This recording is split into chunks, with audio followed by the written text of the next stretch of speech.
Glory, glory, glory, glory, glory.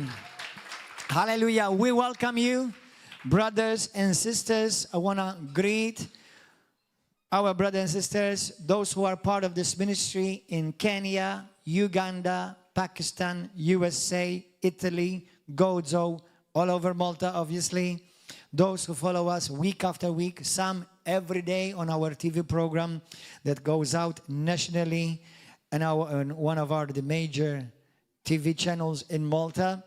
By the grace of God, we are going to go on air soon on a national TV channel as well, by the grace of God. And we are grateful. We are really, really grateful. God is blessing this ministry, is expanding this ministry, and we do not take it for granted. Hallelujah. It is healthy to be a part of something that is touching souls, winning souls for the kingdom. Thank you, my dear. Hallelujah. And winning and expanding the kingdom worldwide. Okay. Everybody pray with me this morning from your heart as we prepare our hearts to receive the word of God. May this word pierce our hearts, everyone, not just here locally, but everywhere this word is preached and heard. Heavenly Father, speak to me this morning by your word. Let your word pierce my heart, bringing light, truth, and revelation to my life. Jesus Christ, you are my Lord. My heart is open to receive the word of God, and I believe I will never be the same again. In the mighty name of Jesus, give me a heart for you, O God, that your will be done in me. In Jesus' mighty and glorious name, amen. I want you to turn to a very, very, very popular scripture, a scripture that most of us have heard it many times. For the past few weeks, beginning in January, I have spoken on several topics about revival. How many of you do not know what is revival? You don't know what is revival? How many of you know what is revival? Do you want revival? Do you really want revival? You know, there's a series on revival that I've preached. I encourage you to go and hear them one by one. But one of the things that I do want to say, number one, revival means to bring back to life, to revive, to bring back to life again, because something has died or have fallen asleep, to awaken. Sometimes revivals are called awakening, spiritual awakenings. When there is a spiritual awakening, is because somebody have fallen spiritually asleep. And the Bible talks about that too. In 1 Corinthians 11, in the book of Ephesians, awake, O sleeper. Many Christians have fallen asleep. I have said in my messages prior to this one that the biggest church in Malta is not the Roman Catholic Church. It's not even the River of Love. It's not even the Orthodox Church. It is the church in the streets. Many who have tasted God and they went back to the world. And many know the truth. Many have heard about Jesus. Many have even had a relationship with Jesus. Many have even experienced the power of God. But they lost their fire. They lost their first love. And in every relationship, many relationships, even if it's a brotherly or sisterly relationship, it starts out nice in the beginning, exciting in the beginning, but by time, because of for-grantedness and familiarity, it loses its zeal, including in marriages. Many people, they fall asleep, madly asleep. Madly in love, and then they up and sleep. But they start falling in love, and they're madly in love, and it's nice, and it's great. The same with Jesus. Many meet Jesus. They get excited about Jesus in their first few weeks and months. And then they lose their zeal. Familiarity kills that fire. The Bible talks in the book of Numbers how the Lord says, there shall always be fire burning upon my altar. So practically revival is fire turned hotter. In fact, in the book of Acts chapter 2, what do we see as one of the first signs that came upon the apostles and the disciples and 100 fire, tongues of fire? Amen. So when we speak about revival, it's definitely going to require a lot of refining with fire. And practically, as we've spoken even in other messages, God normally burns and cooks sacrifices that are dead. In the Old Testament, when we see sacrifices, when we see offerings on the altar, the offering has to be dead. That's why then God sends the fire and accepts the offering. There are many parallels to what I'm talking about. How many are understanding? Amen. So revival. And if you read through the Bible, in the book of all the Old Testament, many times, if not all the times, it is actually God speaking to his people to be revived. Revival brought to his people. God is reviving the people of God. There is a great awakening happening in the world. And God even allowing certain circumstances for his people to be awakened and come to terms with what is happening and the times that we're living and who is approaching closer. Jesus is coming back soon. But he's coming for a revived church, not a dead church. He's coming for a glorious church. He's going to come for a church that's on fire. Hallelujah. Amen. Now, fire, when you think about it, is not comfortable. Oh, yeah, it makes you warm, but it also cooks you.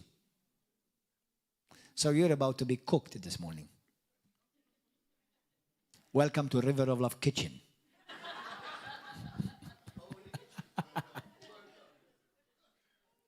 And some of you are going to end up being well done. Hallelujah. So that's revival. In revival, many wonderful things happen. Healings increase. Miracles increase. Signs, wonders increase. Even how the speed of God's workings increase. So everything changes. But it begins with you. It begins with me. It begins in our hearts. So it's not something fake. And what I'm going to share with you today is definitely not fake. And I said yesterday, I've been accused many things, but I'm not fake. I'm real. I'm real. And I understand I'm different. But who is the same? We're all different. We're all different. And God has made us different for a reason.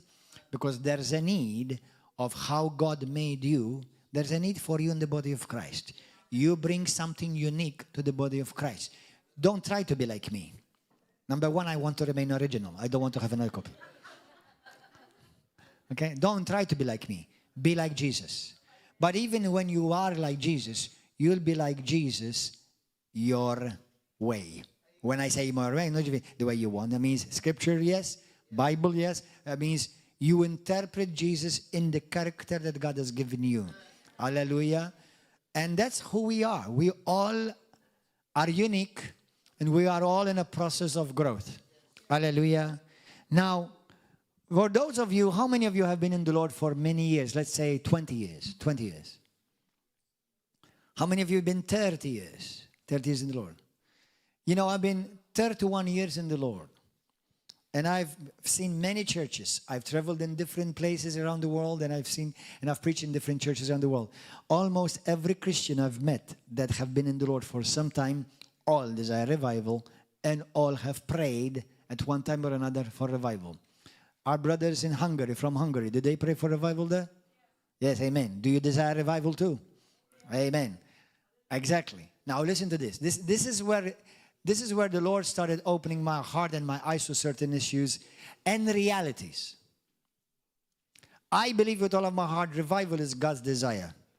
But how come, at least from the time that I've lived in Christ, how many are praying for revival? And I do believe there's a move of God that God is increasing. But many has prayed for revival, but it hasn't come. Is it because God doesn't want it? Is God deaf? Or maybe the church is not cooperating. All right? When I consider certain things from the Bible, especially revivals and moves of God, I've noticed that it is always God's people that limited God, not the world.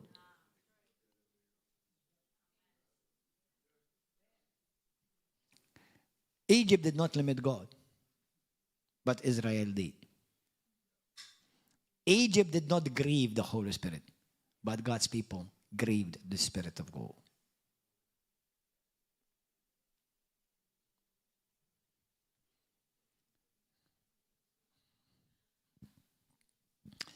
So, if you want a revival, today I'm going to tell you this. It's going to cost you. Not money. Although if you have an issue with the love of money, that's going to have to go too. But I'm not saying that God does not want you to have money. You could have millions and be generous. You could have just a few cents and be stingy. It's not the amount of money. It's the condition of the heart. Hallelujah. So, but let's go to 2 Chronicles, a scripture which is so popular. Verse 14. Chapter 7, 2 Chronicles chapter 7, verse 14. You should memorize this scripture. Memorize it by heart. I believe this verse alone has all the qualities, all the major points for revival. I'm not talking about a temporary move of God. I'm not even talking about a temporary visitation of God.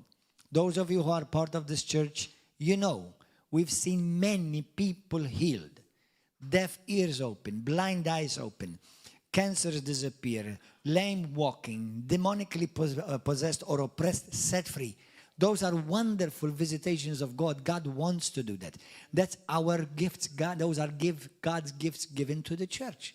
Don't shun away from them. Don't say we don't need them. That's dumb. Okay? However, when revival hits, everything changes. Literally, when I say everything, literally everything. Verse 14, let's read. If my people who are called by my name, Christians are called by the name of Christ. Christians. If my people, not God, God is not saying if the world, or if the government. Do you know that the highest government in Malta is actually a river of love? It's neither PL or PN. And when I say river of love, I'm meaning Christians, not just this church. We are the highest authority spiritually in this land. Did you know that? Don't forget, the Bible says that you have been raised together with Christ and seated together with Him in heavenly places, far above all rule, all power, all authority. But are we doing that? Are we walking in that reality? Maybe in some pockets, maybe a few here and there. But as a whole, no.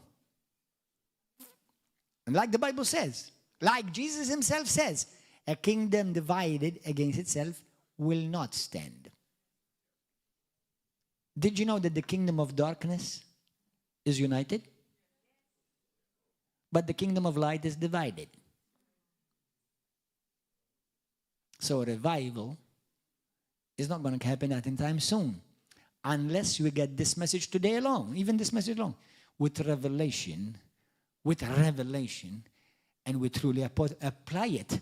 And it's not going to be easy. I'm going to tell you right now, I'm warning you, this is not going to be an easy message. This message is going to kill you and shoot you and press all the buttons in you that needs to be pressed.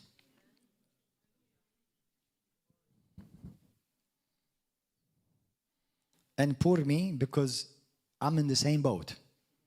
I'm in the same ship, fellowship. If my people who are called by my name, Christians, it's to you, will humble themselves,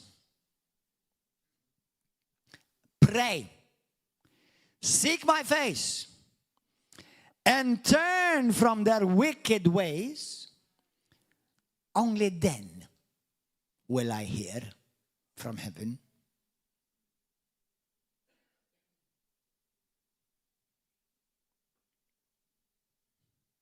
and will forgive their sins and will heal their land. He didn't say he'll heal your headache. For sure your headache will be healed. Okay? For sure the cancer will be healed. For sure the blood problem and blood pressure and depression will be healed. But he's saying a much major, broader form of healing, that's healing a whole land. By the way, in history, there are records where this came to pass. Did you know that? In our lifetime, I am 54 by the grace of God. In my lifetime, I've seen, apart from I have been myself in one particular revival in one city in Oklahoma where God used me to usher a revival. But in our lifetime, I've seen a major revivals. Now, I know some of them may be a bit controversial, but I'm going to warn you right now, revivals are controversial. Okay? But I've seen revivals, I've been there, and I've tasted it. Toronto, Kansas City, Florida. Okay? And there are revivals who have touched, God visited a church and it touched the city. But then there are bigger revivals than that, even bigger than that. Almalanga, Guatemala. Have you heard of the revival in Almalanga, Guatemala?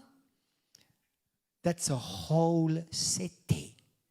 When God visits a whole city, all the bars close down, some become churches. The prison closed down because there's more criminality.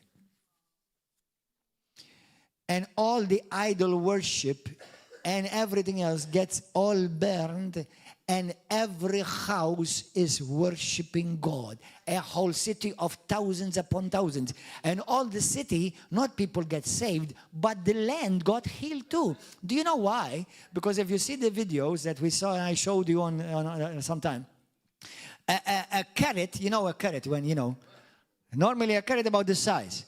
Their carrot size is the size of half of my arm. And big. I can kill you with one. Killed with a weapon. What is the weapon? A carrot. All right? Hallelujah. Seriously. Okay? And their produce, for example, it tells you in the documentary, they used to have about one or like four truckloads going out every 3 months out of the city. In 1 month, over 40 truckloads leaving the city. You need to see the video. It's amazing. And there are other cities in the world. Even one some years ago happened in Alaska. A whole city got shaken with the power of God. Literally shaken. Literally shaken. Okay? So, but one of the major key of revival, it's a dirty word. Humility. Humility.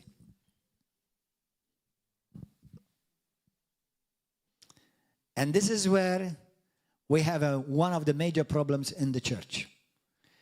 I know there are movements of pride in the world. Pride. Pride marches. Pride months. And it stinks in the nostrils of God. But don't think that the pride in the church does not even stink more in the nostrils of God.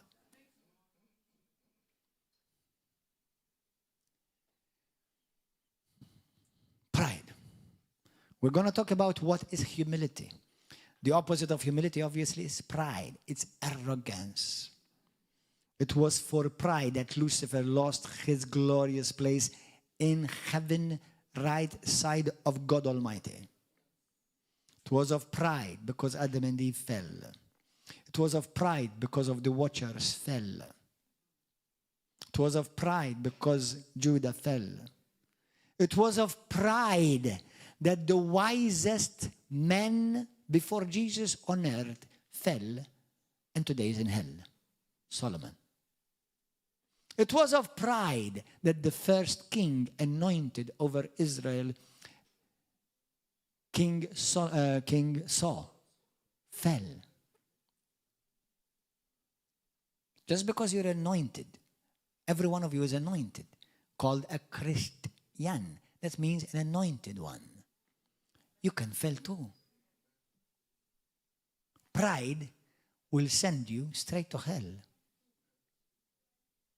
And you will know if you have pride by the end of this message or not. Because it's very easy to think of somebody else whom you think they have pride. And you better stop now. Because the fact that you're thinking about that, and you're thinking like that, most probably you are already dealing with pride.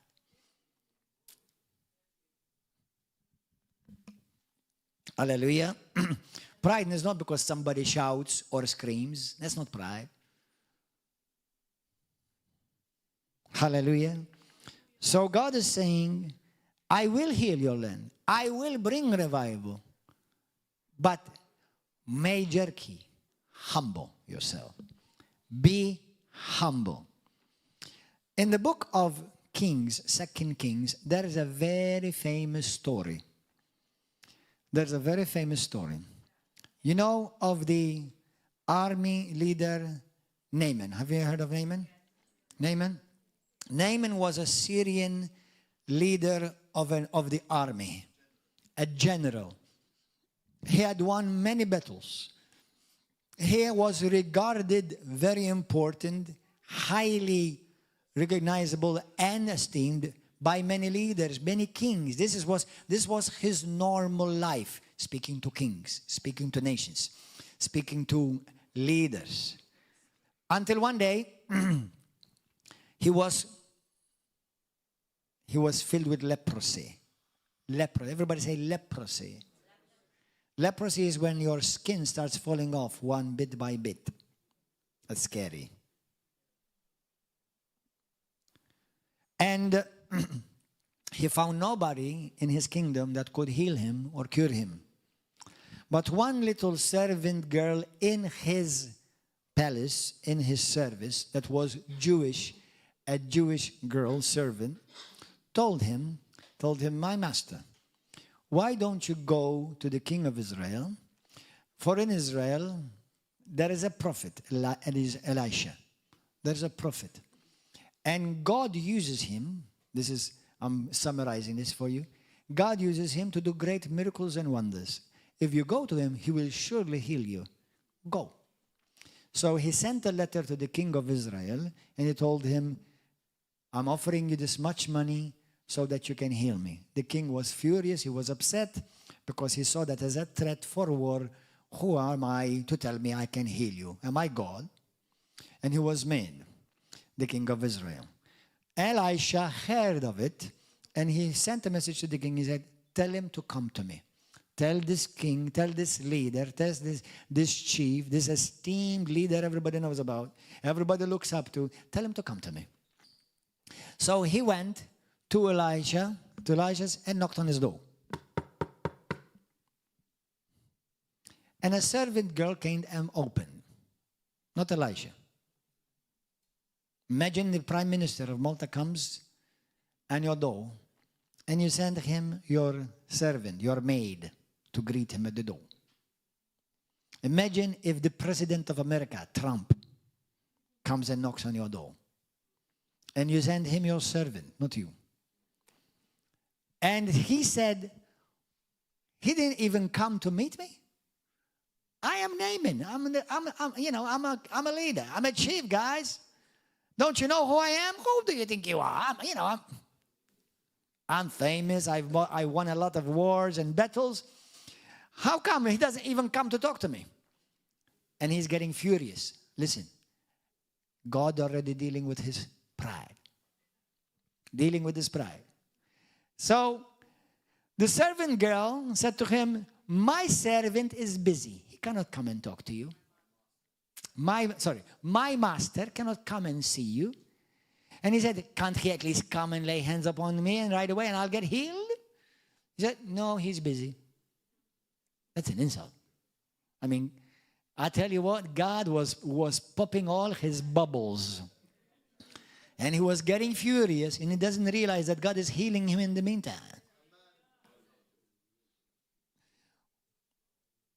Because leprosy does not start from the outside, it starts from the inside. Okay? Prophetically, biblically speaking, leprosy means pride. Did you know that? Leprosy, biblically speaking, means pride. There's a lot of leprosy in the body of Christ. We're going to deal with leprosy today. So the servant said to him, "Sir, my master cannot come, but he told you, go and baptize yourself 7 times in the Jordan River." Oh my goodness gracious. He got even more furious. Not only did he come to meet me, does he know who I am? Now he sends his servant girl. This is an insult. And now, to make even things worse, he sends me to be baptized in the Jordan River, the dirtiest river in the region. And it's true, because when I went to Israel about 4 or 5 years ago, it was still dirty till this day. And some people go in and baptize, to get baptized, some Christians and Catholics, they go in and baptize, they go in white and they come out yellow. Seriously. It's disgusting. I didn't want to go in. You know, it's like, well, if I get baptized in the Jordan River, yeah, it will change color. Hallelujah. Praise God. Praise God. So, you know, he said, no way. He said, aren't there any rivers? There are many better rivers in Syria. To this one, he's sending me. He said, no, listen, forget it. Let's go. I don't want to know anything about this. This is an insult. This is ridiculous. He's treating me like this. And you know, the servant girl, he said to me, "Master, what's the big deal? Calmate, amigo. What's the most important thing for you? Not to be healed. Why are you making this great fuss? If the prophet would have told you to go and fly over here and you'll get healed, or if he told you give all your health, would you haven't done it? Practically, if he had asked you something big, you would have done it, right? Say, what's the big deal? Just do it."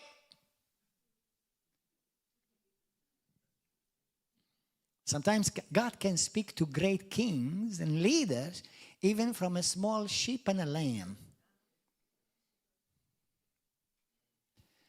So now he goes to this Jordan River humiliated, but he's getting healed. He doesn't realize he's getting healed on the way. Okay? And he has obviously to strip himself, go in front of all the army of Syria, and all the people watching him, and he has to dip himself 7 times. 1 time is not enough? No, 7. I have a message I did. It was called the power of 7. Go and listen to it. So he dips himself 7 times, humiliating himself 7 times. The 4th time, the 5th time. Is not enough? No. Still nothing. By the time he comes out the 7th time, he comes out clean with baby skin. Hallelujah. Crema tal-babush.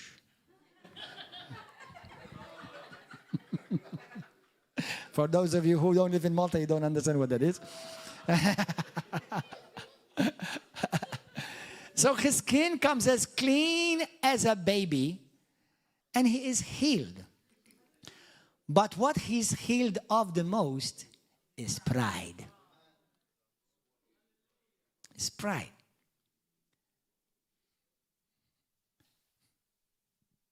Let me tell you this. Listen carefully, everyone, both here, physically here, and those of you watching. There is pride in every Christian camp. Let me begin with, here in Malta, the most popular, Roman Catholics. Many Roman Catholics are filled with pride simply because they're Roman Catholics. Do you know what they tell me many times? I'm proud to be Roman Catholic. Do you know what? In the nostrils of God, that stinks.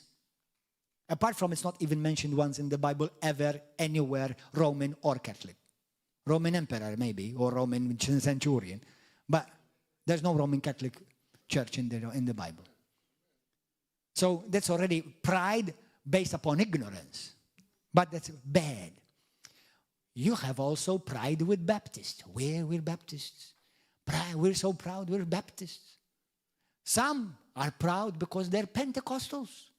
Oh, we're proud. I'm so proud. I'm proud to be Pentecostal. Or I'm proud to be charismatic. Okay? Our camp, we fall in the camp of Pentecostals, charismatic, word of faith, apostolic, prophetic. And whatever else is good, we take it too. Hallelujah. Thank God. So, our camp, when I graduated from Bible college, I once met a pastor who loved the move of the Holy Spirit in the camp where I come from, Rhema. And he said to me, you guys, although he loved us, he said to me, but you guys, he said, you think you're the best thing that ever happened in the world, don't you? Because obviously, we have authority. We have power. We move in power and miracles, So, and I didn't blame him. It's true. It's true. Because we have so much knowledge. This church and churches like River of Love, they don't lack knowledge. You are fed a buffet every Saturday, Sunday, and Wednesday, every time we meet here. And our Bible college is full of meat. So we're very knowledgeable. As far as knowledge is concerned, we don't lack it. It's not like some churches, God bless their hearts. Well, I'm just the dust. Well, I'm just a sinner saved by grace. You never hear that stuff in our camp for sure. Because we are not, biblically speaking, sinners saved by grace. You're either a sinner or you're saved by grace. And when you're saved by grace, you become a saint with the nature of God on the inside of you. And if you meditate upon it, your head becomes this big. It's the truth that I am a partaker of divine nature. 2 Peter chapter 1, verse 4 through 5. It is true.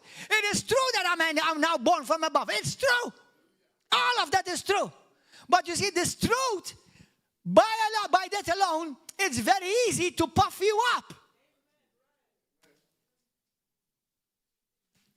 We're not one of those churches that get beaten up, or we believe, or preach, or adhere to some stupid Roman doctrines that say, God wants you to be sick so that you can be redeeming, you can redeem the world through God making you sick. What the kind of, that's demonic, those are doctrines of devils that came out of Rome. No, God does not want to make you sick, because apart from Jesus Christ to call the sickness and diseases upon himself for you, he didn't left anything left for you to take. Amen. Sickness and disease are not part of my package as a Christian, a child of God. Amen. As he is, so am I in this world. That's the truth. I have an inheritance, and part of the inheritance, there's no sickness or disease or curses in my inheritance. I am blessed. I'm favored. Hallelujah. Amen. Thank you, Jesus. Now, that alone is all true, but that alone can puff you up.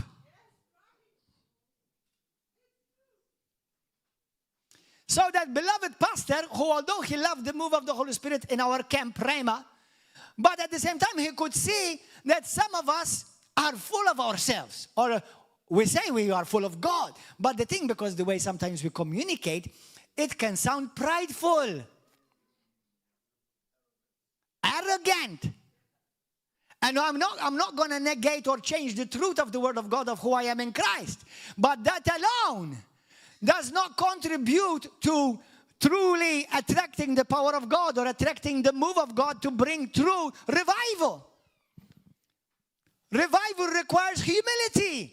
That means it requires for me and you to die to ourselves and stop. I do what I want, or I am free, or I can do whatever I want with my body. Nothing belongs to you anymore. All of you belongs to Jesus. Amen. Do you understand? Hallelujah. So you need to balance all of this. We're not going to throw away the truth just because somebody misused it. But you have to now balance it with love, mercy, compassion, humility. And humility is a dirty word. Because the humility is always, listen to this. This is powerful revelation. Humility will always put you last.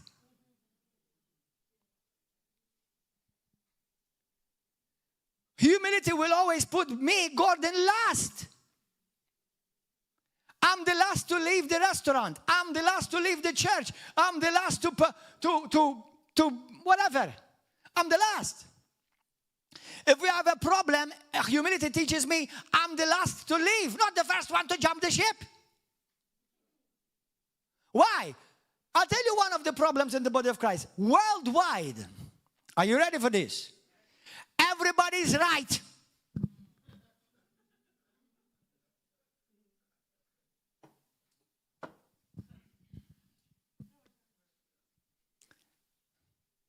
Because everyone is right. Or so we think. Because humility does not look for its right.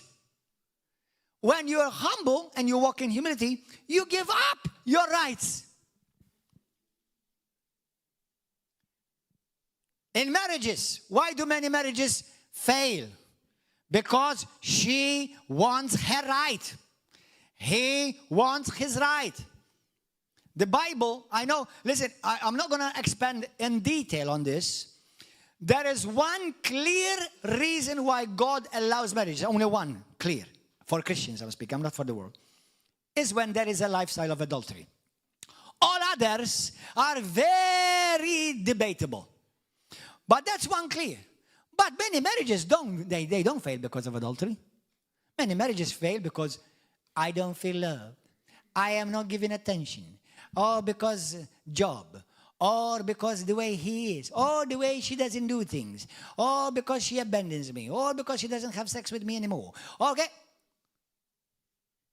Now, this makes a lot of Christians nervous. Because many have gained divorces based upon these issues. Ooh. I know somebody, for example, that they were supposed to be Christians. And they divorced and she left because he was not giving her sex anymore. Do you know that's not the basis for a divorce? Now, I know it's tough. But why did you then make the swear on the altar and said, till death do us part? And now you go with another woman or another man and you end up reserving a place in hell.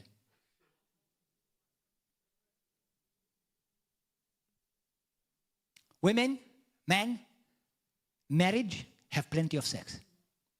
Call it what you want. Romance, love, huga, waga. Call it what you want. Okay? Hallelujah. But in marriage, it's commanded. But there are different issues. Arguments, disappointments, sickness. You know, sometimes women or men, unfortunately, get sick.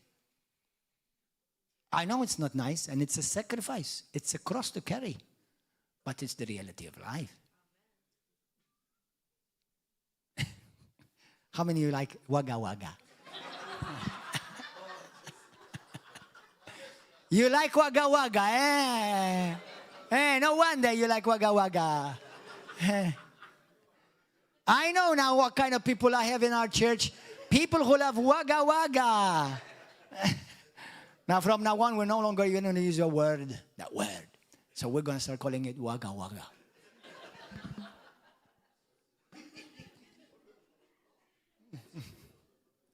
Hallelujah.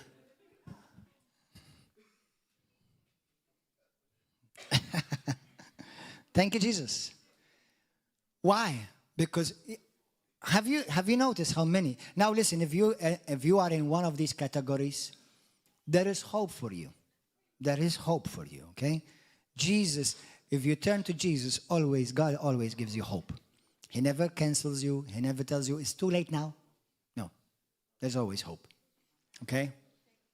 Hallelujah. But I'm just telling you that these cause a lot of pains. These cause a lot of scars. And scars means offenses. Scars means lack of forgiveness. Scars means I did not want to make things right because I've had enough. Which is all lack of humility. I told you there's not going to be an easy message. Apart from the waga part, it's not an easy part. Hallelujah. So what did I say? One of the major problems in the church? Everybody is right. Everybody is right. Few are willing to bow their heads. and let your brother be right sometimes. Why do you always have to be right? In my experience as a man, and in my experience as a man of God, hardly ever one is 100% right and the other one is 100% wrong. Many times, they both have part of the equation. They're both right in some area. Sometimes you're right. Sometimes you're wrong. And sometimes both of you have equal right and wrong.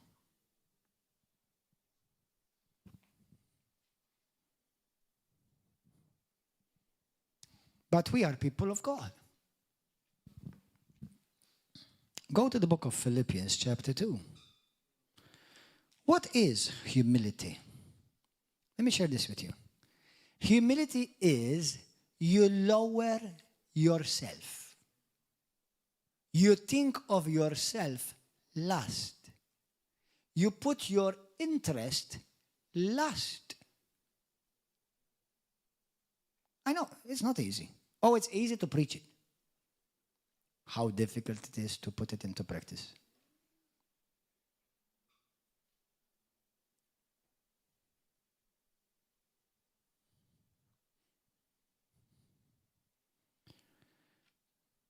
How do I manifest humility? Do acts of love. I'm not talking about just only flowers or have a nice meal to your husband or give a nice bouquet of flowers to your wife. Those are nice and they're necessary and they're important.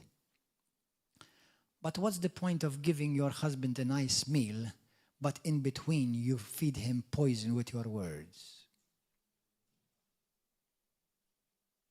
What is the difference if you give all the beautiful flowers in the world with all the beautiful smells to your wife and you're always cutting her, attacking her, and or belittling her, or vice versa?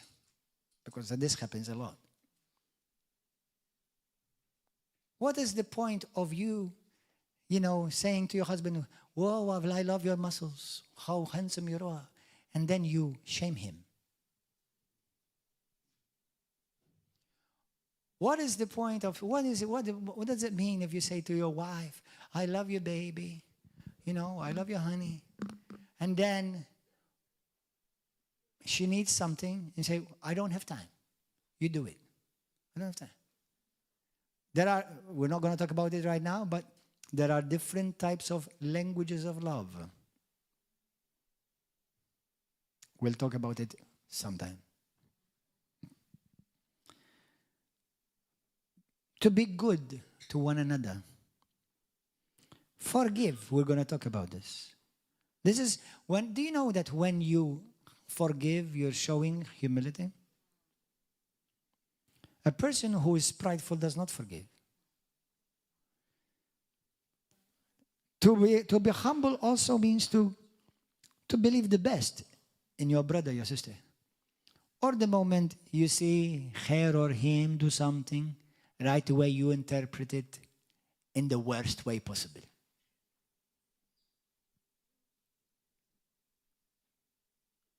You see, I told you, look what he did. Oh, I told you, look what she said. What do?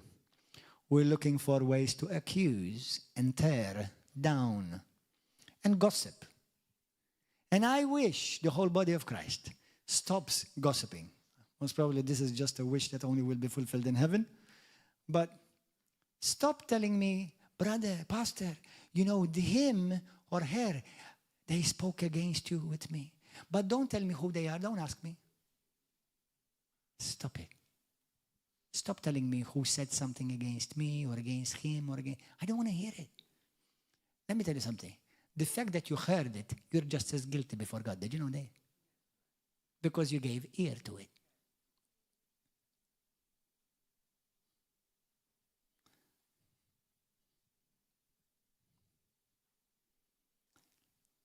Don't let anyone use your ears as their trash cans. Protect your heart. Protect your ears. Don't let them corrupt your heart. Keep your heart sweet, pure. Don't ruin your brother's, your sister, or your pastor's image. In the eyes of somebody, it becomes witchcraft. Did you know that? There's leprosy in the church, boys and girls.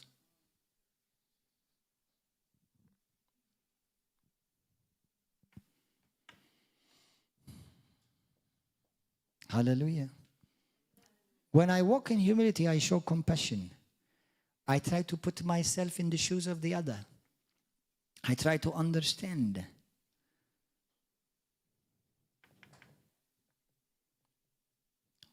Never seek to tear anyone down, your brothers and sisters, to make yourself look good or feel superior. Be careful. You know, God called me, whether you believe it or not, it's none of my business, and I don't care what you think. When God told me, I want you to be under my servant Kenneth Hagin, and I was, and I am still today under his ministry. Kenneth Hagin, one of the things that he was known and popular for is this. He never was heard say something negative about anyone. That's a nice legacy to keep. That's a nice legacy to be part of. The spiritual man and giant that God told me to sit under his ministry, and I went under his ministry, and I went under his church, and I was anointed and ordained through him and sent by him. When I went to his funeral, when he died, many ministers, big mega pastors came from all over the world. It's amazing. Most probably it's on YouTube. Go and see it. Many testified, you would never hear this man say something negative about anyone. Nothing. Instead of you come and tell me what he said against me or what she said, why don't you have the spine and you stop them and rebuke them to their face? That would start healing from leprosy.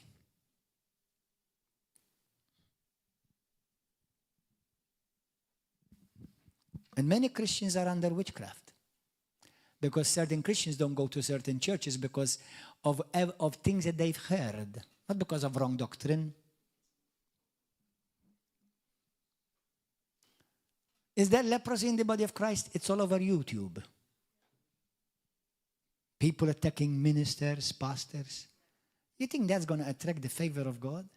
You think that's going to help you enter in the gates of heaven with confidence? Yes. You are becoming part of the accuser of the brethren.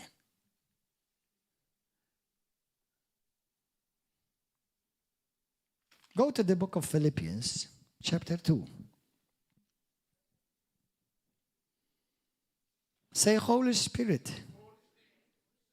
make me real, for nothing is hidden from your sight.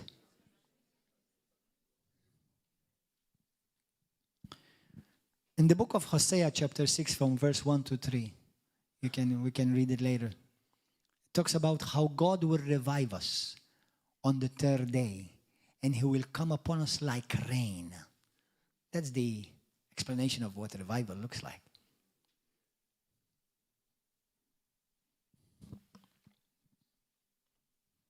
Hallelujah. Blessed be your holy name, O God. Philippians chapter 2, let's read together.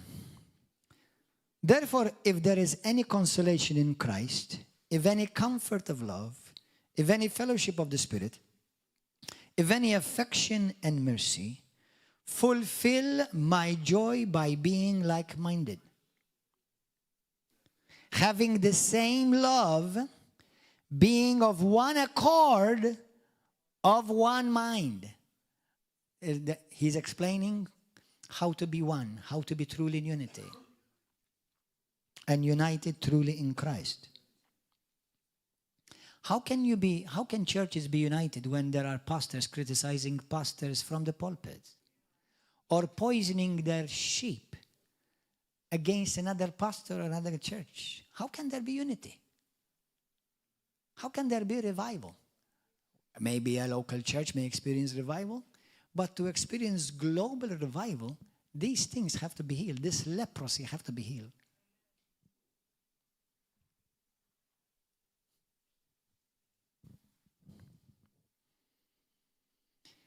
Having the same love, being of one accord, of one mind. Let nothing be done through selfish ambition. Many Christians are already disqualified. I assure you, beyond any shadow of a doubt, churches have started like this, out of selfish ambition. I don't care if you tell me God told me, or I had a dream, or I had a prophecy. I don't care. You're not going to fool me. You may fool somebody who's young in the Lord and they're immature, but you're not going to fool me. God is not against working. God is not working against himself. He's got only one body. I do believe there are different congregations, but they love each other. They support each other. They speak highly of one another. They will have nothing to do with attacking a brother or sister. I'm not saying, just in case somebody misunderstands me, I'm not saying that you have to all be under my covering because I'm the apostle. No, I'm not saying that. Of course not. That's dumb.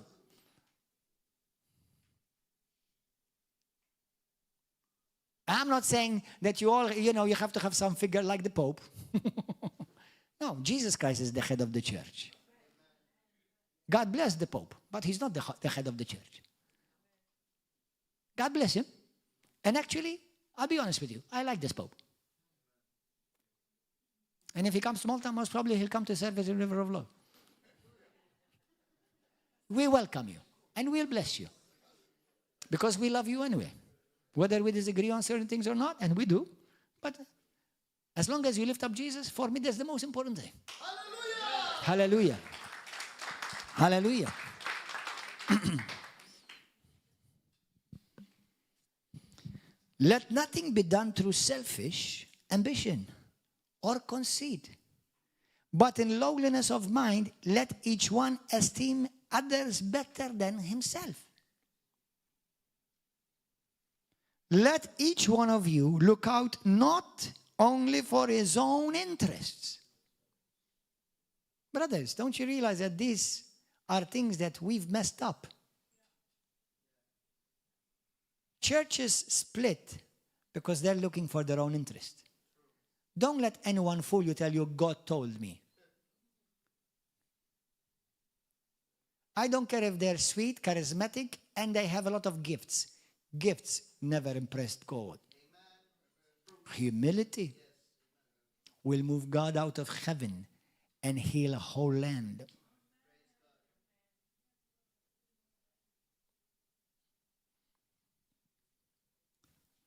And we're going to talk about how humility works when it comes to forgiveness. Because many don't truly forgive and don't really know how to honestly, truly, genuinely forgive. So many in the body of Christ is just a copy and paste type of forgiveness, but there is never restoration accomplished. That's not the kind of forgiveness God talks about. And reconciliation. Let each one of you not look out for his own interest, but also for the interest of others.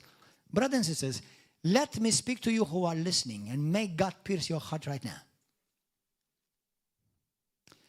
As a pastor, all those who have been set aside as leaders in the body of Christ, especially all of us, never do anything for your own interest.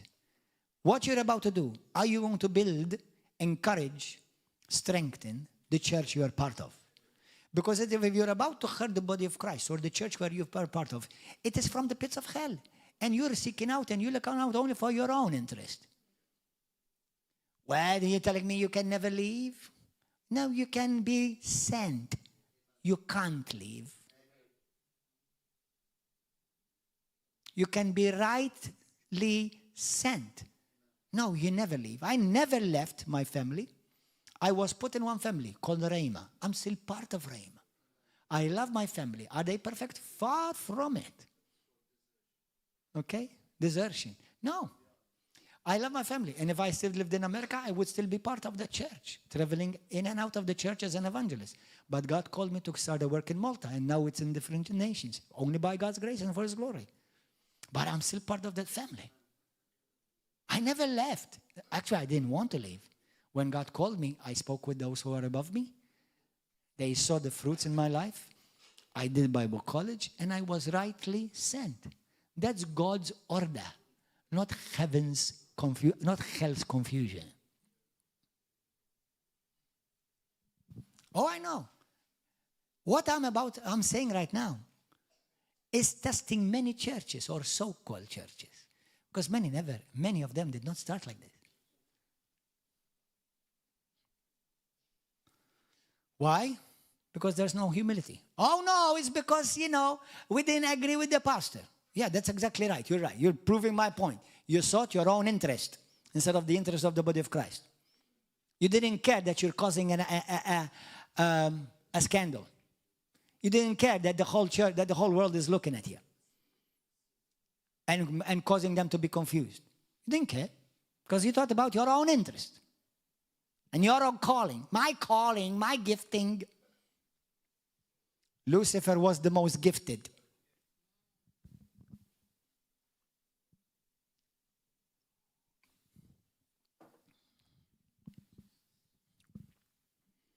Verse 5. Let this mind be in you which was also in Jesus Christ, who being in the form of God did not consider it robbery to be equal with God, but he made himself of no reputation, taking the form of a bondservant and coming in the likeness of men, and being found in appearance as a man, he humbled himself and became obedient. How do you humble yourself? How do you know you're humble? When I was Roman Catholic, I thought being humble was like those who used to follow statues in Malta back in the past days. And they used to beat themselves with ropes. I thought that was very humble. Actually found out later it was very stupid. I thought that being humble is saying, I'm a doo-doo, I'm nothing. I'm just the dirt of the earth. Oh, I'm a sinner, Oh, Lord, I don't deserve it. I don't deserve your love. You never deserved your love. That's why he loved you by grace. You don't earn his love. You receive his gift of love. Amen. So I thought this was humble. Actually, that was pure stupidity. A part against the Bible. It goes against the Word of God. What is humble then? Humble means the moment you are ready to say, yes, Lord, not my will, but your will. And whether it hurts me or whether it blows all my bubbles of my ego, I will still do it anyway. Because I don't want to hurt you. I don't want to hurt the body of Christ. I don't want to hurt my children. I don't want to hurt my wife. I don't want to hurt my husband. I don't want to do nothing that will make me somewhat superior or feel better or I won the case.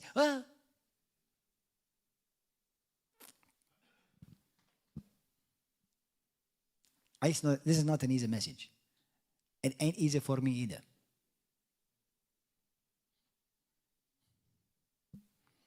How did Jesus become humble? Do you know how God deals with you? He dealt exactly with his son Jesus Christ, and he was perfect. How did he humble himself? By obeying. Are you obedient? When it comes to finances, people think they're humble, but they try to find all the arguments against it. When it comes to forgiving, I forgive, but. Oh no, man, then you're forgiving nothing. What about you reconcile? That door is closed now, brother. Be careful you don't find the heaven's door closed.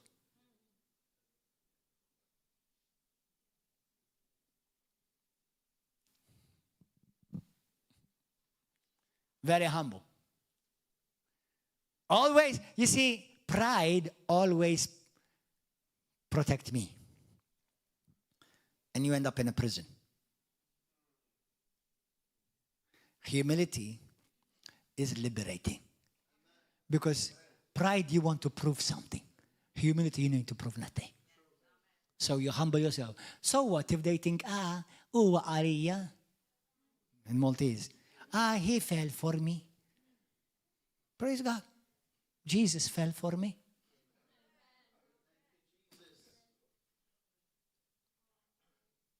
Oh, somebody told somebody recently, man, you're strong. I can't understand how you still held on and you were being strong in all of this. I'm not sure if that is supposed to be an insult or a compliment. Because the way you're saying it, almost you're telling me I should not have remained strong. I should have given in like others. Oh, if I were you, I would have left him. If I were you, I would have left her. Oh, is that what Jesus tells you? How humble, isn't it?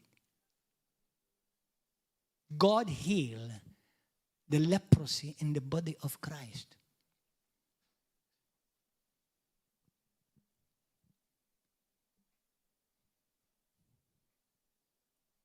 It's going to cost you everything. It's going to cost you your ego, your rights. Well, this is my right. I have every right. Do you know Jesus had every right? Even you have many rights. But humility is superior to rights. Because in the kingdom of God, the Bible says God does not exalt those who have all the rights. God exalts those who humble themselves. He gives grace, supernatural strength, those who lower themselves and not seek their own right. But if you seek their own right, God will leave you. That's it. Okay, well, you have a right, you know. I remember a story. This is a true story. It was on Sidrot. And this is a very tough story. And many Christians won't be able to survive it. But a man, actually, a pastor and his wife, they had a church. Apparently, the woman ended up in adultery with one of the members of the church, and she got pregnant.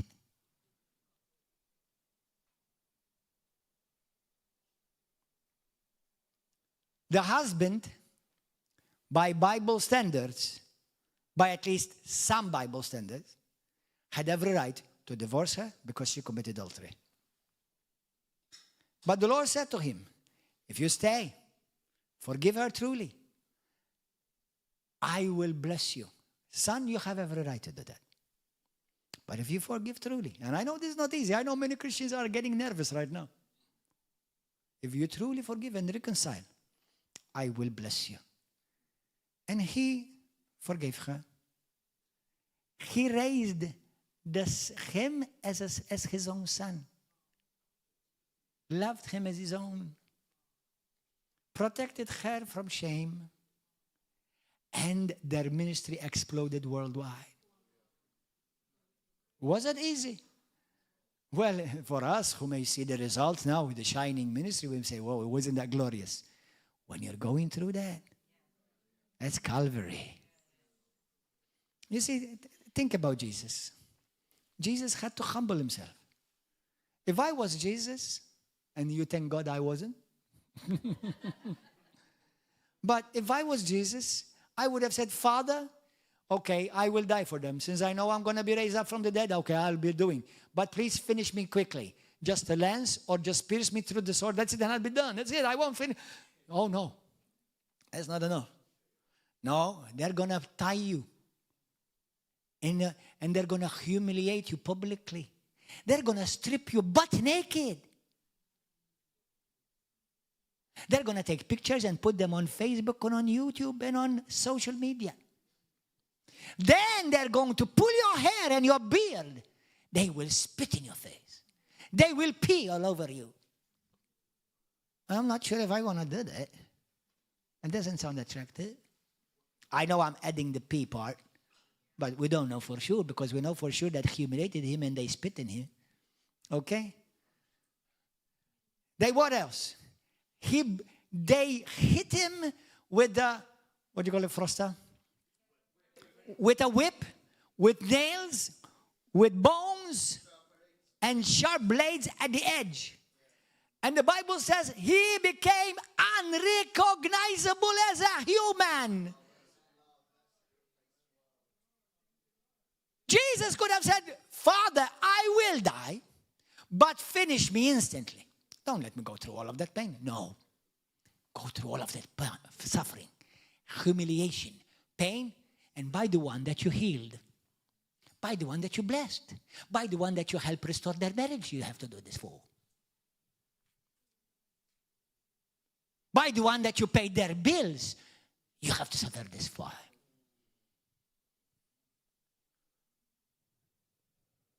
Now do you see why now Jesus have been exalted above all high heavens, and at his name hell trembles?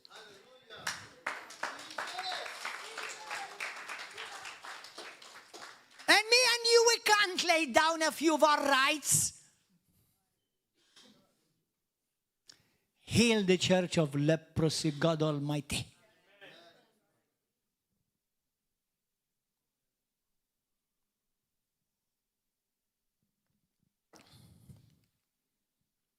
Thank you, precious Savior Jesus. Holy Jesus. You know, let me mention this. By the grace of God, I will continue to talk about this next weekend. Please don't be afraid to come. Come. Bring somebody with you. Hallelujah. You know, just like you, just like all human beings who live on this earth, I too get tested. And God tests me also. But we know that when God is taking you through a test of humility, you can be sure there's always going to be promotion after that.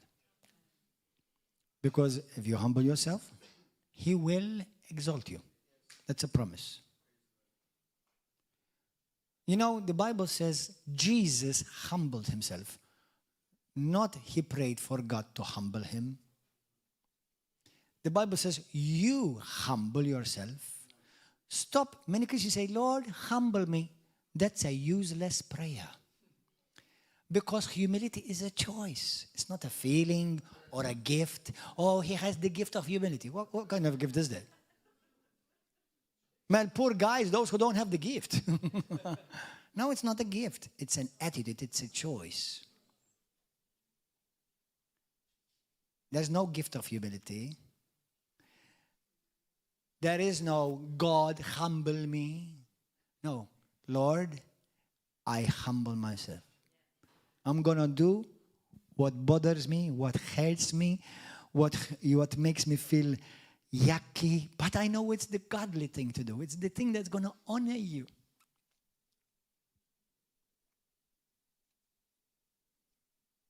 It's going to be difficult for many Christians to achieve this because they're too important. They're too anointed and gifted. They have too many prophecies that God is going to win the world with Christ for them. They're too anointed. Because the prophet told them something. So, this week, like he does every week, God was teaching me a lesson of humility. Every day, actually. So this week, I have two beautiful men that live with me. Handsome, good-looking, anointed, love God. Josiah and Micaias. We have an incredible relationship. You know, my sons, they're privileged. They have an upper hand over you. Do you realize that? Because they are the children, the sons of the pastor of this church. They have privileges. They have rights that they can use as leverage over you. Right?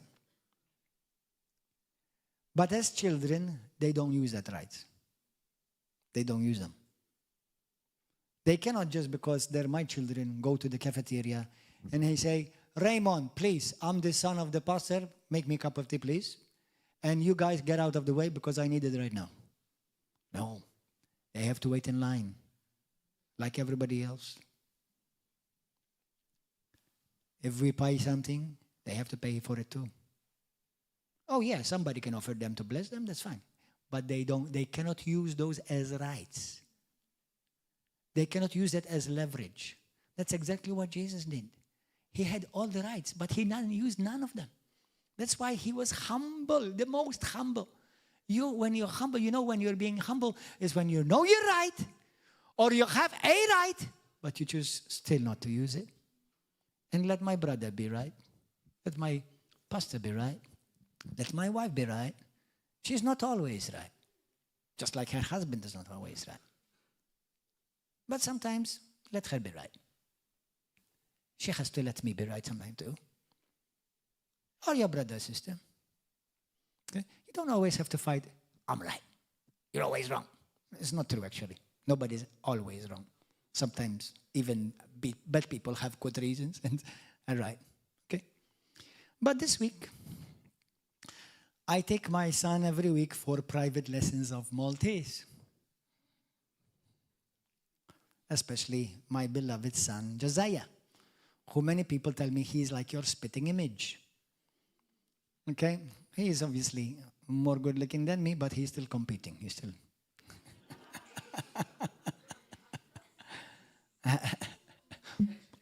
Hallelujah.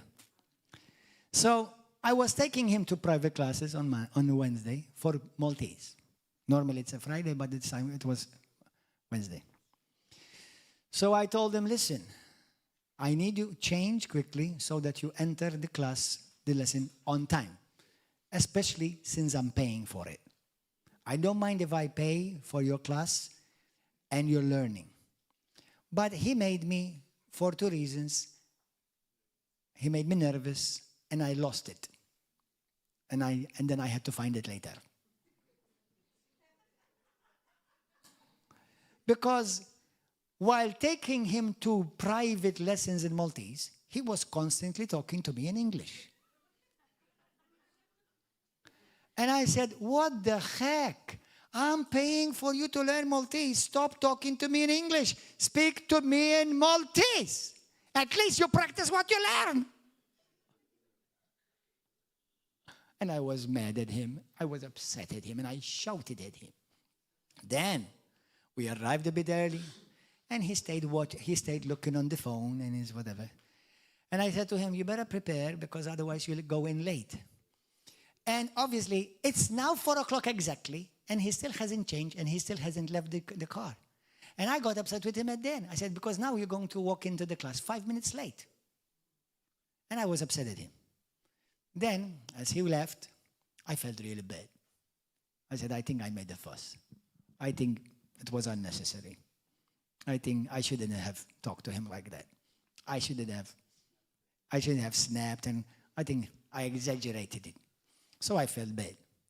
That evening, obviously then, he came home later back, and I saw him back at home, obviously, and he was in the bathroom washing his hands or something, and I went there, and I said to him, listen, he said, I'm sorry for how I acted with you today. And this is what he did. He said, it's okay, he said. And he was ready to walk away. Come here, son. Come. So, as he's going to walk away, I said, no. I said, grabbed him from the shirt. I said, come here. I said, no, it's not okay. It's not okay. Sorry alone is not okay. Sorry and walk off, like many Christians do. Oh, I forgive you, and they walk off. I forgive you, but that door is closed. I forgive you, but don't talk to me anymore. Forgive you, but if I see you on the street, I'll go to the other side. I said, no, let's come here. I said, yeah, look, come here. And I said, listen, I truly did this. I said, look at me in my eyes. And I looked into his eyes, and I said to him, sorry, I did not need to be angry, shout at you, and do this. Forgive me, okay? He said to me, I forgive you, Daddy. I said, still you need to walk. You need to talk in Maltese. But I exaggerated it. I was a balalu. Okay? So, when I said to him why I was sorry, that healed my heart. And it healed his. Because thank God we have a great relationship. Me and him and me and my son. My sons between each other, you know how they hug each other, love each other, they play with each other. Actually, sometimes they play too much with each other, okay? And mommy starts out there, you're playing rough, stop playing rough. You know, mommy don't understand because they've never been a man. Men love to play rough a bit, okay? And they have a great relationship with mommy. They tell us about 100 and 1,000 times every day, I love you, daddy. I love you, daddy. And I say to him, I love you, son. I love you, son. Constantly. Mush at Christmas time only. Constantly, words of affirmation. I love you. You're handsome like your father. Hallelujah. I love you, son.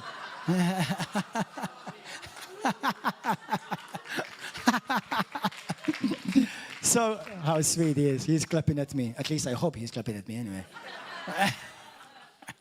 So I love him. Obviously I love him. He's my son. But this is how many Christians act. I love you, but no. That's not true humility. You used the cheapest form of forgiveness. It costed you nothing. And it didn't tweak your humility. Your humility is, son, I'm sorry. You did not deserve that. I hurt you. Forgive me. Yeah, I did not need to shout at you. I'm sorry. And I love you.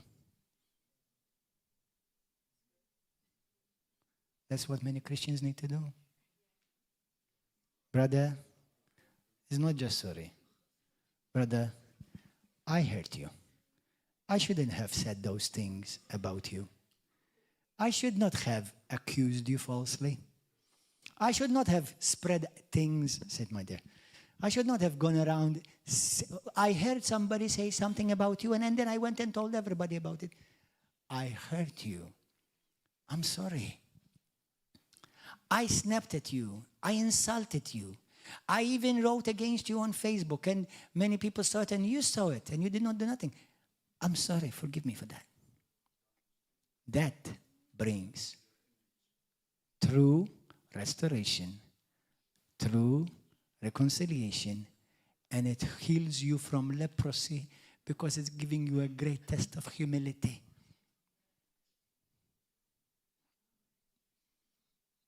So we have many people who say, oh, I forgive him, I forgive her. But then they can't be together. They can't fellowship because the wound was never healed. It was just copy and paste sorry because we're supposed to do that.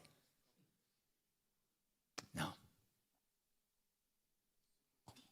If you've hurt somebody because of what you said, go and don't say, sorry, brother, because I hurt you. No, sorry, brother, because what I did to you was wrong. I hurt your feelings, and what I said was wrong. Forgive me. I insulted you. Forgive me. Sorry for what? Sorry for what? Sorry that I snapped at you. Sorry for calling you names. Sorry for what? That brings genuinity to you, to healing your brother, your sister, and to heal the body of Christ, so that we may experience true revival, not copy and paste revival. Genuine. Why do you think the Lord said, I'm going to give you a new heart? Huh? We have been given a new heart, but we still act with our old nature.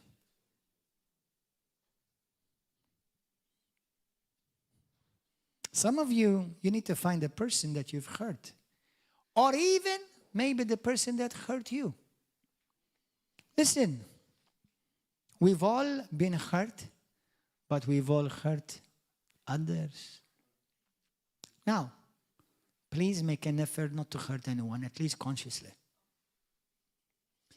And consider it a great blessing if somebody comes up to you and tell you, I'm sorry, I've hurt you.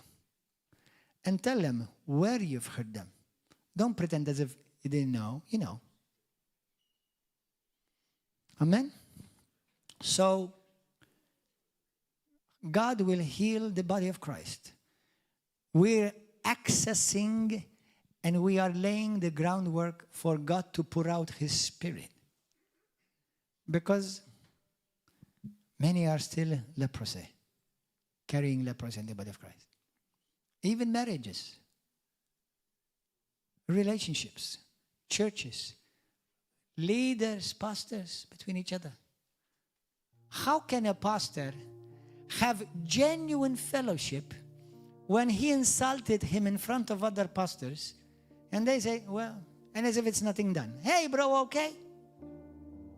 Do you know what God calls that? Hypocrisy. Oh, let's pray for unity. We must all work together for unity. No, it's fake unity. There's no genuine unity until God deals with your humility. We read it in Philippians chapter 2. Unity comes through humility. Humble yourself. Stop seeking your own right and your own interest. Be humble. Pastor, brother, sister, I hurt you. I'm sorry. Forgive me. I hurt you because I insulted you. I hurt you because I said ugly words against you. I hurt you because I wrote a letter against you and I sent it to all the churches. And then I'm the one praying about unity. What kind of hypocrisy is that? What kind of unity? It's pride. It's stinking leprosy pride. It stinks in the nostrils of God.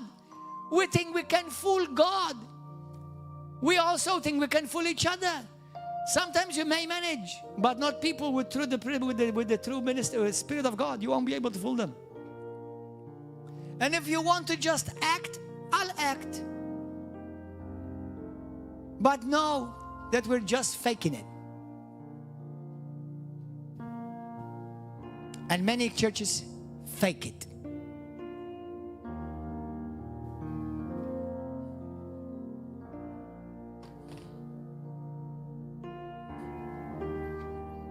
And if you spread rumors and you've spread gossips against anyone, even if you think you're right in what you said, you had no right to kill and murder and to commit suicide of a character. Imagine if God did that with you, with your sin, or with your wrong, or with where you missed it.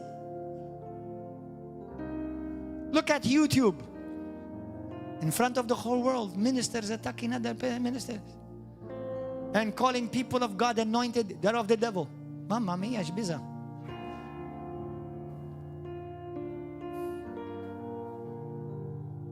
Just say, I don't agree with certain things, that's it. And plus, who has put you judge over your brother and sister? You did not save him, you did not redeem him, and you did not anoint him. And he's not going to have to answer to you. Now, if it happened on a local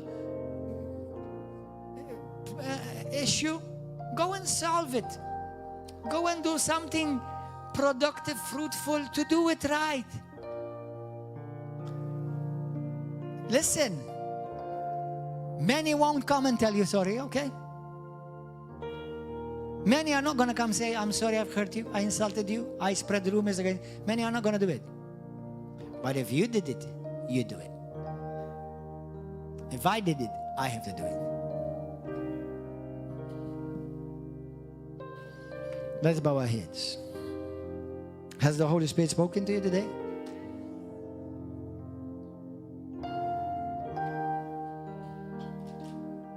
Be genuine.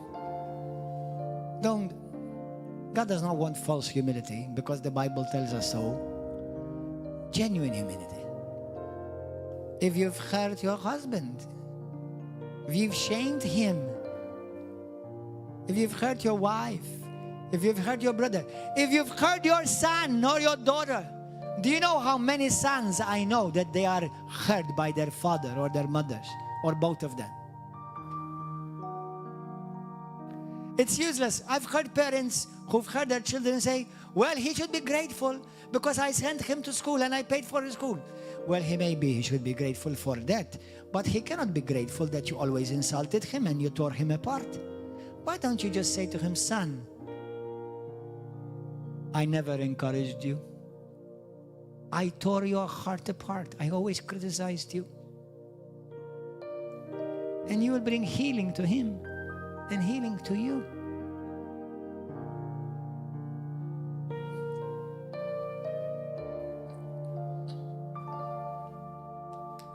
Oh, Holy Jesus, help us.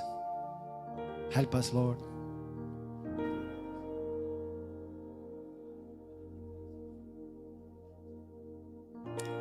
Let's pray.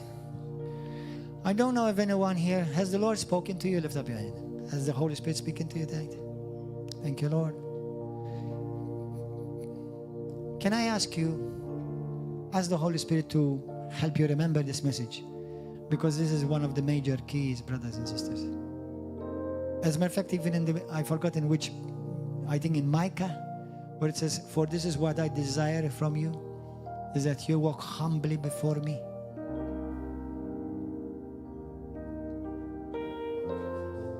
The Holy Spirit is attracted to humility. Satan is attracted to arrogance and pride. Anybody here say to me, Pastor, I want to give my life to Jesus Christ today for the first time. Is that you? Anyone here who want to give your life to Christ today for the first time? You want to give your life to Jesus today for the first time in your life? Lift up your hand. Anyone? So everybody pray this with me. Pray it from your heart.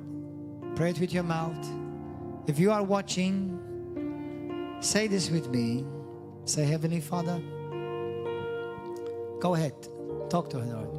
Holy Father, my Father in heaven, I thank you for your word.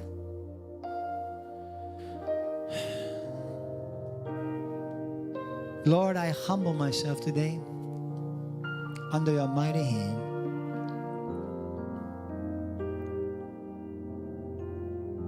Lord, teach me. Holy Spirit, teach me. In what area I need to humble myself.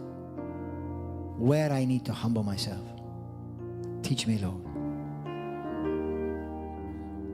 Spirit of God, work in me, operate in me. Hallelujah. Lord, show me whom I need to go and ask for forgiveness for hurting him or her, for insulting, betraying, injuring, abandoning whomever I did this to, Lord. Show me, Lord, so, and give me the strength that I need. I'm willing, Lord, I'm willing. If I've hurt somebody, whoever it may be, I'm willing to go and do a genuine apology and ask for genuine forgiveness. Those who have hurt me and injured me, I forgive from my heart. I pray that they too will find it in their heart to make things right and be humble enough to reconcile and seek forgiveness, and I will gladly give it. I forgive them even if they do not come. I give it to you, Lord. Teach me humility, Holy Spirit. Remind me every day not to seek my own interest, but the interest of my brother before me, my sister before me. To seek the interest of the church and the kingdom. Spirit of the living God, have your way in me.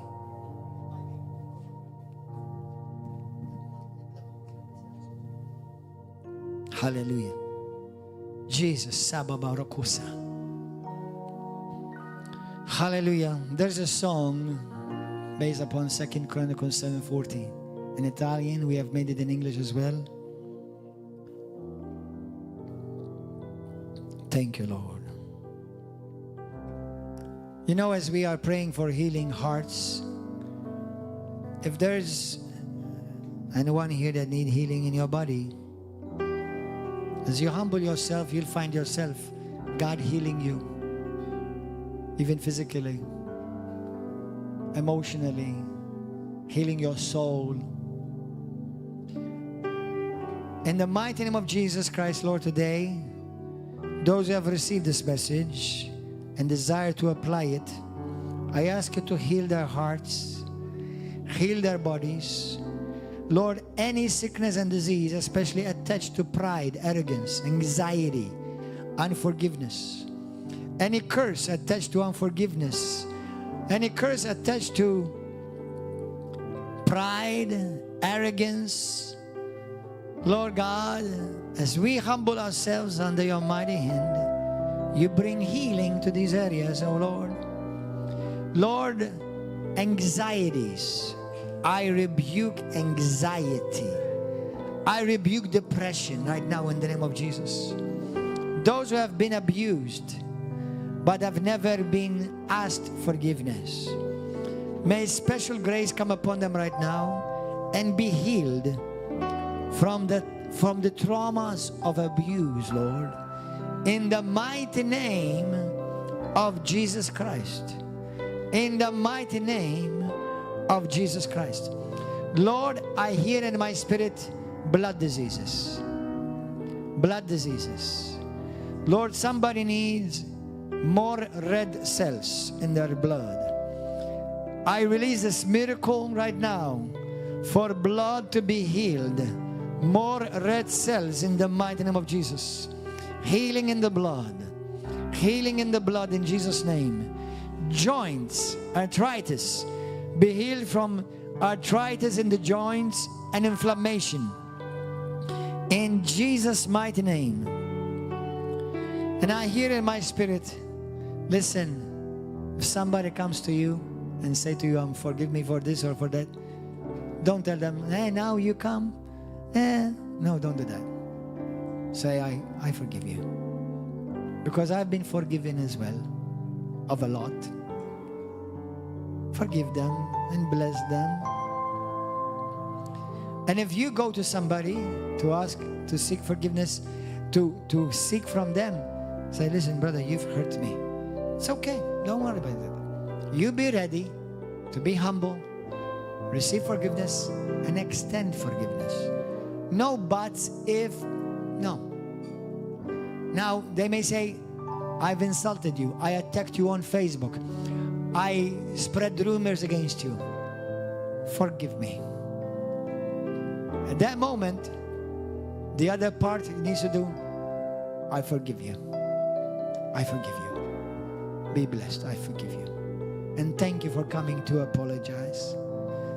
So that it's not just copy and paste forgiveness, but it's genuine reconciliation and restoration. Revival does not start because many churches are planted in disorder. That's not revival.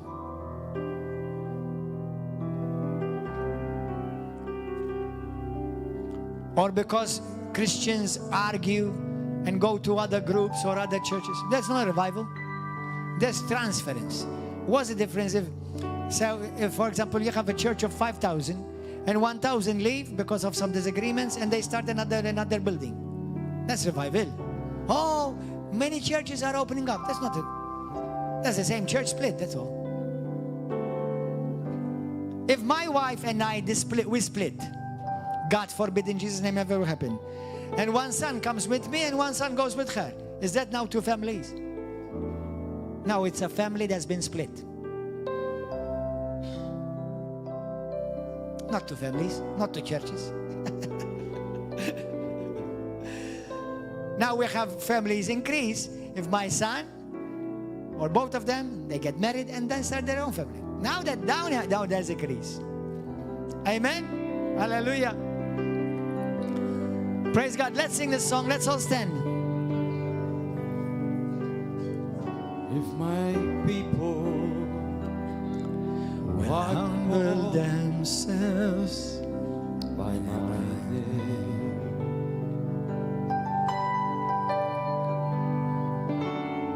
humble themselves, pray and seek my face. Hallelujah. And turn from their wicked ways, and turn from their wicked ways.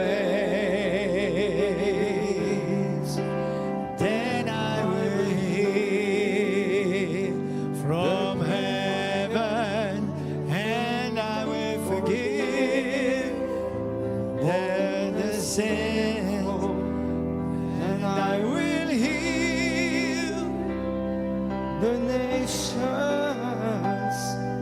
and lands. This I will do. Yes, I will hear from heaven and forgive the sins and heal the land. This I will do. This I will do. Let's sing in Italian. Se il mio popolo sul quale è invocato il suo nome. Yes, Lord. If you need prayer this morning, Si umilia e prega e cerca la mia faccia. you're welcome to come to the front so that we may pray with you. Dietro dalle sue vie malvagie, dalle sue vie malvagie. Io ascolterò dal cielo e perdonerò il suo peccato e guarirò il suo paese. Io lo farò, io lo farò. Io ascolterò dal cielo e perdonerò il suo peccato e guarirò il suo paese. Io lo farò, io lo farò. Grazie Gesù. هيدي الطلبة وراي يا عزيز. هيدي الطلبة وراي من قلبك. أنت تفهم بالإنجليز؟ طيب. شو تبريفير إنجليزي أو مالتي؟ شرطة. Those of you who are Maltese, if you wish to pray in Maltese with me, you're welcome to do this. Just say this prayer with me. هيدي الطلبة وراي من قلبك. بوجي ايدك فوق قلبك على عينيك وهيدي الطلبة من قلبك. هيدو بس قديس. Grazzi tal-imħabba tiegħek. Nitolbok Mulej jaħfir li dnubiti. Aħseni bid-dem qaddix tiegħek. U imlini issa stess bil-Ispiritu Santu. Ġesu, ejja f'ħajti. Poġġi fuq it-tron ta' ħajti. Salvani Mulej. Millum il-qoddim nixtieq insir nafek aktar. Użani Mulej għal-glorja tiegħek. Għatini s-saħħa u l-grazzja biex ma nħares lura Mulej u nibda dil-ħajja ġdida. Ġessu, Mulej tiegħi u Alla tiegħi. Millum il-qoddimina tiegħek niġħad lix-xitan u nirrinunċja kull saħta u mamul u kull spiritu imniġġes ieħor niġħadhom minn fuq ħajti. Mulej jiena tiegħek. Illum jien maħsul bid-dem ta' Kristu. Maħfur minn dnubiti. U llum jiena tiegħek Abba Missier. Spiritu Santu, mexxini inti fit-triq tas-sewwa, fit-triq tal-verità. U għatini ġuħu laċċa dik Mulej. Millum il-qoddim jien ta' Ġesu Kristu. Għal glorja tiegħek missir. Amen, amen, amen. And those of you who would like to pray the prayer in English, you can say this prayer with me in English. Heavenly Father, I thank you for your Son, Jesus. Jesus, you are my Lord and you are my Savior. Heal me, O God. From now on, you are my Savior, the Son of God, who died for me on the cross, and on the third day you rose again. I want to follow you, Lord, and I want to know you more. Fill me with your Holy Spirit. Today I belong to Jesus. Jesus is my Savior, and Jesus is my Lord. I bless you and I honor you. In Jesus' mighty name, amen and amen. Those of you on YouTube and Facebook, God bless you. We see you here Wednesday night, 7 p.m. And if on YouTube, we'll see